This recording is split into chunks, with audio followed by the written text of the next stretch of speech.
morning. Welcome to another episode of Feed Me Friday. Oh my.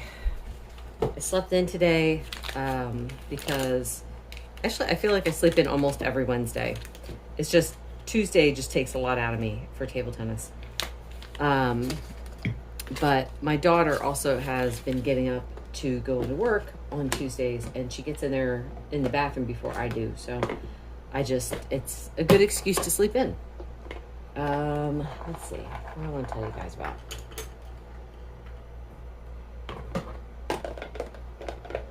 So I'm doing the one exercise challenge, which is trying to get to 100 curls, and that's actually going a lot easier than I thought it was going to. So I think I'm up to, let me see, 42 in a day. So I do 3 sets of 16, and today I'm going to see if I can do 4 sets. The funny thing is, though, about a week ago, I was watching a video. I followed Kim Howerton, and she had someone called Nurse Cindy on her channel, and they were talking about something called Potty Squats. And I'm sitting there laughing because it just sounded so funny. What you do is every time you go to the bathroom, so it's like, well, everyone in general, but for women in particular, every time you go and use the bathroom, you sit down and you stand back up, and there, boom, that's 1 squat. So she was saying, just do a few more, after you're done, just stand and sit a few more times. And I'm like, well, that's the kind of exercise I like, because you're already there and it's already movement that you do anyway. So why not? So the first day I think I did like 5 every time I went to the bathroom. And the next day I could hardly walk. And I mean, it's not like I use the bathroom so many times a day. It's just squats always do that to my legs if I start, right off the bat. Or if I start with a bunch immediately. I'm going to wash my hands and get my coffee. So, yeah, after not being able to walk, the first day after doing them, I cut them down to 3 each time, and that was a lot better. I was fine the next day. And I've been slowly increasing them, and I haven't been sore since that first day. So that's been working out pretty good. Just goes to show how awake I am. I forgot to add some fat to my pan. Yikes.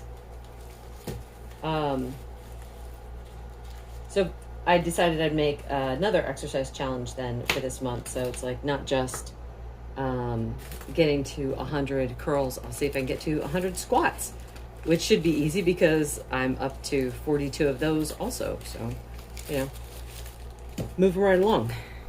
I was watching a cooking show last night. The guy is anti-chef on YouTube, and I think he's pretty funny, but I tend to watch cooking shows like sports, like, what are you doing? Why are you doing that? Oh my goodness. How could you make that mistake? But it's a lot of fun, and he's giving me some ideas for some meals. So I've been eating mostly beef for like about a month now, different cuts of beef.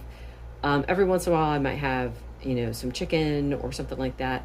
And as I said in one of my previous videos, I noticed that if I have a different kind of meat, I'm more tired the next day. So I've just been sticking with beef. I wanted to see how that goes. I do have a chicken meal planned this week though. So I want to see, how it affects me. And it's not like I really miss chicken, but it's my week to cook, so it's like a chance to try some different recipes or things I've been wanting to make. So anyway, in watching him though, this guy, he made some risotto, and I'm like, I've never had risotto. Always thought it sounds amazing. I would love to make it. However, what if I made it with beef instead of the rice? And of course that probably sounds ridiculous and stupid, but I think it might work. So if it turns out, I will post the recipe, which probably won't drop until like October, just because that's how far ahead I am with the recipes. But there was something else that he said. Oh, what was he doing? He was putting stuff together for the start of a recipe. And as he's putting these things together, now granted, it didn't end with what I have in mind, but as I'm watching him put these things together, I'm like, that actually would probably make a really good soup. And it would be mostly carnivore with the addition of like some onions, which I'm still doing onions.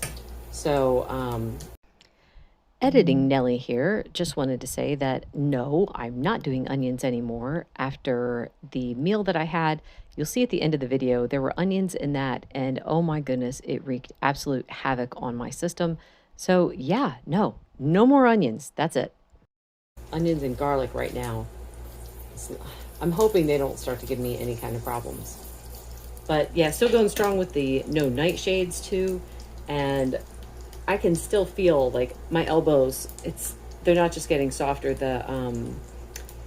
that skin is retreating, the rough skin. So that's nice. I appreciate that.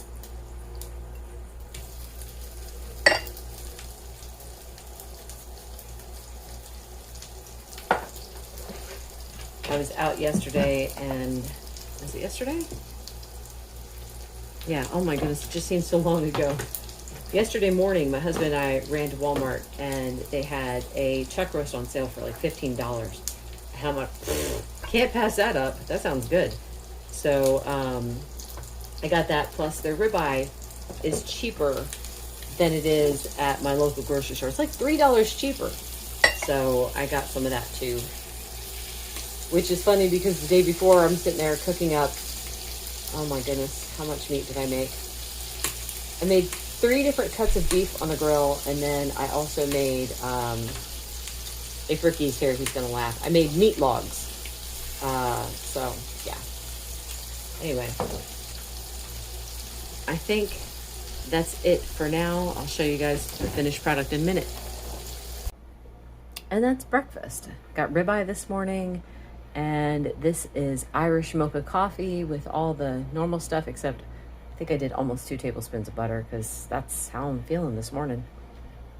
This doesn't look like much, but I know if I eat more than this, I'm not going to be very hungry for dinner, and I want to have dinner tonight. So anyway, now this is the cheese stuffed meat log that I chopped up and that I refried on the stovetop. Question for you guys. Have you guys noticed that like when you're going to reheat meat, it actually tastes better on the stovetop than it does from the microwave? I don't know what exactly goes on. I think it's maybe like the crisping and the browning that's amazing. But anyway, I cooked it with a little bit of butter, and then this is some sour cream that I put some salt on. And then of course the fabulous cup of coffee. This is maple flavor from Dunkin' Donuts. Yeah, I won't eat their donuts, but I will drink their coffee all the live long day. It's got butter, collagen, cream, and a little bit of salt. It's funny, I go through cycles with the amount of salt I put in my coffee because I'm pretty sure it's my cycle that does this, where I will just need more salt in everything. And then I'll get to a day where it's like, oh my goodness, that was too much salt in my coffee. So then I cut back down to like just 1 dash. Anyway, curious to see if any other women have noticed that too.